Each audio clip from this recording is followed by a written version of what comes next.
Diet করলে নাকি আলু খাওয়া যায় না, কোনো ভাজা বা বড়া কিছু খাওয়া যায় না। কিন্তু আমি ডায়েটিশিয়ান শর্মিষ্ঠা রায় দত্ত বলছি এগুলো খাওয়া যায়। কিন্তু কিভাবে খাবো এবং কতটা হেলদি ওয়েতে খাবো সেটাই আজকে আমি জানিয়ে দিই তোমাদেরকে। দেখতেই পাচ্ছ 200 গ্রাম মতো আলু সিদ্ধ নিয়েছি, তার মধ্যে 400 গ্রাম মতো পনির গ্রেট করে নিয়েছি, পরিমাণ মতো নুন দিয়েছি, ধনে গুঁড়ো দিয়েছি এবং 1 টেবিল স্পুন মতো চালের গুঁড়ো দিয়েছি। দিয়ে জিনিসটাকে ভালো করে মেখে নিয়েছি। মেখে নেওয়ার পরে সেটাকে হাতেই ছোট ছোট করে ডো মতো করে নিয়েছি এবং ফ্রাইং প্যানের মধ্যে 1 টিস্পুন তেল দিয়ে জিনিসটাকে হালকা করে ফ্রাই করে নিলাম।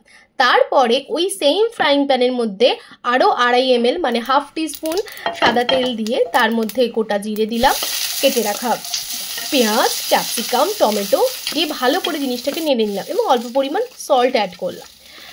এর মধ্যে হাফ টি কাপ টক দই দিলাম, হাফ টি কাপ মতো জল, পরিমাণ মতো জল আপনারা অ্যাড করতেই পারেন। দেওয়ার পরে ওটাকে ভালো করে যখন নেড়ে টান হয়ে আসলো, তারপরে এই ভেজে রাখা পনিরের যে বড়াটা ছিল, পনির আলুর বড়া, সেটাকে দিয়ে দিলাম।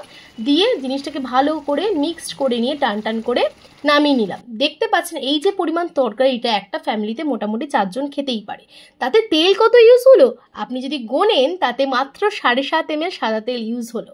তাহলে এটাকে অনায়াসে ওয়েট লসে খাওয়া যেতে পারে এবং যারা হেলদি থাকতে চাইছেন তারা এই ধরনের রেসিপি রাখতে পারেন। এছাড়া এর মধ্যে প্রচুর পরিমাণে vitamin E, vitamin C, antioxidant প্রচুর পরিমাণে রয়েছে। সো আপনারা এটা অনায়াসে এনজয় করুন এবং আমাকে জানান কেমন লাগলো খেয়ে আপনার এটা।